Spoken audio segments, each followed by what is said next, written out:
तर आज आपण लोणचं बघणार आहोत कैरीचं। आंब्याचं सीझन चालू आहे तर कैरीचं लोणचं करायला पाहिजे आणि कैरीचं लोणचं खराब नाही हो, बुरशी नाही येऊ, काळं नाही पडू, त्यासाठी मी एक ट्रिक सांगणार आहे। आणि लोणचाचा मसाला घरच्या घरी कसा बनवायचा ते मी तुम्हाला ह्या व्हिडिओमध्ये सांगणार आहे। तर तुम्ही काय करा, व्हिडिओ कुठेही स्किप न करता माझा व्हिडिओ पूर्ण बघा, म्हणजे तुमच्या लक्षात येईल की मसाला पण कसा बनवायचा आणि लोणचं पण छान वर्षभर कसं टिकेल। त्यासाठी मी घेतलेले आहे 1 किलो असं कैऱ्या ह्या लोणचासाठी गावरानच घ्यायच्या, थोडा आंबट कैऱ्या घ्यायच्या आणि कातड जाडसर घ्यायचं, त्यामुळे कैरी ही लोणचं हे वर्षभर टिकतं, खराब नाही होत किंवा त्याच्यावर पांढरी बुरशी नाही येत। ह्या छोट्या छोट्या ज्या ट्रिक आहे ना ह्या खूप महत्त्वाच्या आहे। 1 किलोचं प्रमाण मी आज तुम्हाला सांगणार आहे आणि मीठ टाकून मी कैऱ्या खूप अर्धा 1 तास पाण्यात भिजून ठेवल्या होत्या। तर हे बघा, आता मी कैऱ्या बाहेर काढून घेते, कसं घाण पाणी निघालेलं आहे, तुम्ही असं स्वच्छ करून घ्या, यामुळे पण लोणचं खराब होण्याची शक्यता असते। तर हे बघा, आता मी स्वच्छ कपड्यानं असं पूर्ण कैऱ्या असं पुसून घेत आहे आणि कैऱ्याला थोडंही पाणी ठेवायचं नाही, एकदम कोरड्या करायच्या। आणि तुम्ही जर घरी फोडत असेल तर घरी फोडायच्या, नाही तर मी बाहेरून फोडून आणलेल्या आहे कैऱ्या, थोडा जाडसर आहे आणि फोडता नाही येत घरी, त्यामुळे मी बाहेरून स्वच्छ करून त्याचं पूर्ण हे काढून बाहेरून हे अशा पद्धतीने मी बारीक बारीक फोडी करून फोडून आणलेलं आहे। तर आपण कैरीचा मसाला, लोणचाचा मसाला कसा बनवायचा ते बघूया। त्यासाठी मी घेतलेली आहे मोहरीची डाळ, 100 ग्रॅम डाळ आहे 1 किलोसाठी।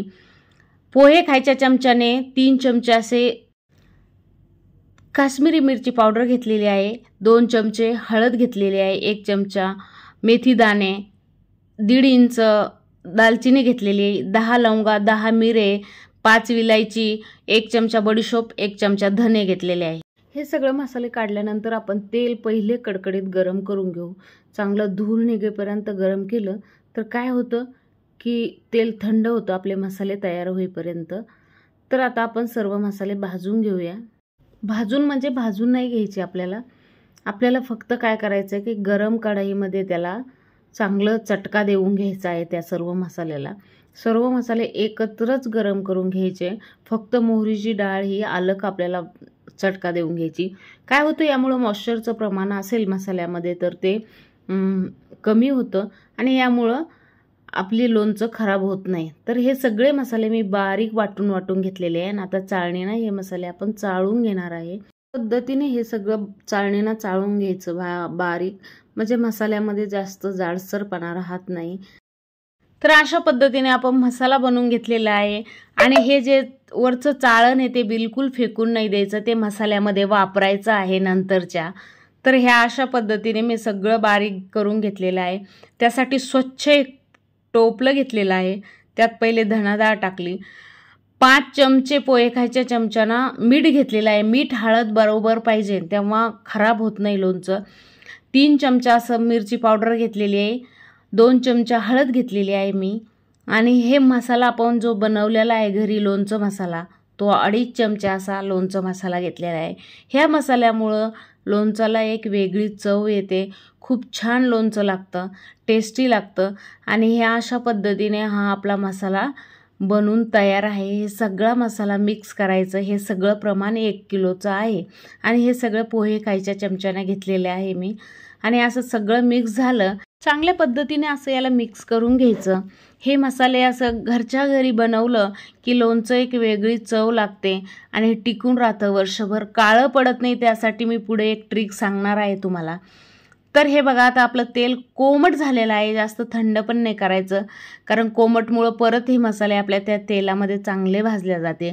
काश्मीरी मिरची पावडरमुळं काय होतं की मसाल्याला एक वेगळं विकससारखं कलर येतो, त्यामुळे तुम्ही काश्मीरी मिरची पावडर घ्या, तिखटपणा कमी असतो, कलर एकदम जबरदस्त येतो, त्यामुळे तुम्ही काश्मीरी मिरची पावडर घ्या, लोणचं एकदम झक्कास होतं, कलरबाज होतं। आणि तेल मी इथं घेतलेलं आहे 150 ग्रॅम असं तेल घेतलेलं आहे। तर तेल हे थोडं जास्त घ्यायचं, यामुळे लोणचं खराब नाही होत। तर 150 ग्रॅम मी तेल घेतलेलं आहे, बघू शकता तुम्ही। आणि तेल तुम्ही कोणतंही घेऊ शकता, करडीचं, किंवा मी हे सूर्यफूल ऑइल वापरलेलं आहे, तुम्ही कुठलंही तेल, मोहरीचं तेल सोडून कोणतंही तेल वापरू शकता। मोहरीचं तेलामुळे काय होईल की मोहरीचं तेल अगोदरच आपण मोहरीची डाळ टाकलेली आहे आणि मोहरीचं तेल जर टाकलं तर आपलं लोणचं कडवट होण्याची शक्यता असते. त्यामुळं तुम्ही मोहरीचं तेल सोडून कोणतंही तेल वापरा, लोणचं एकदम झक्कास होईल. सगळे मसाले असं चांगलं एकजीव करून घ्यायचे, मिक्स करून घ्यायचे आपल्याला. आणि आता आपण ज्या कैऱ्या छोट्या छोट्या पीसेसमध्ये कट करून आणल्या होत्या ते कैरी आपल्याला याच्यात आता सोडायची आहे. बघू शकता असं सोडायच्या कैऱ्या. थोडे काही आंबे पिवळसर झाले होते, त्यामुळं काही हरकत नाही. तुमच्याकडे जर व्हाईट आंबे असेल तरी काही हरकत नाही, कारण बिलकुल लोणचं खराब होत नाही. हा आंबा घरगुती आहे आणि स्वच्छ धुवून कुठलाही पाण्याचा थेंब न लागून दिला तर आपल्या लोणच्याला काहीच होत नाही, वर्षभर एकदम टिकून राहतं. तर लोणचं अशा पद्धतीनेच बनवायचं तुम्ही. आता आपण ह्या ज्या पीसेस टाकलेल्या आहेत छोट्या छोट्या करून, तर हे सगळे एकजीव करून घ्यायचं. प्रत्येक फोडीला लोणचाच्या हा मसाला लागला पाहिजे. यामुळं काय होतं की मीठ आणि हळद व्यवस्थित टाकलं तर लोणचं खराब होत नाही. मिठामुळं हळदीमुळं लोणचं टिकण्यास मदत होते. पण आपण पुढं त्याचं प्रिझर्वेटिव्हसाठी एक वापरणार आहोत ट्रिक, ती तुम्हाला मी पुढं सांगणार आहे. तर ह्या अशा पद्धतीने हे सगळं मिक्स करून घ्यायचं.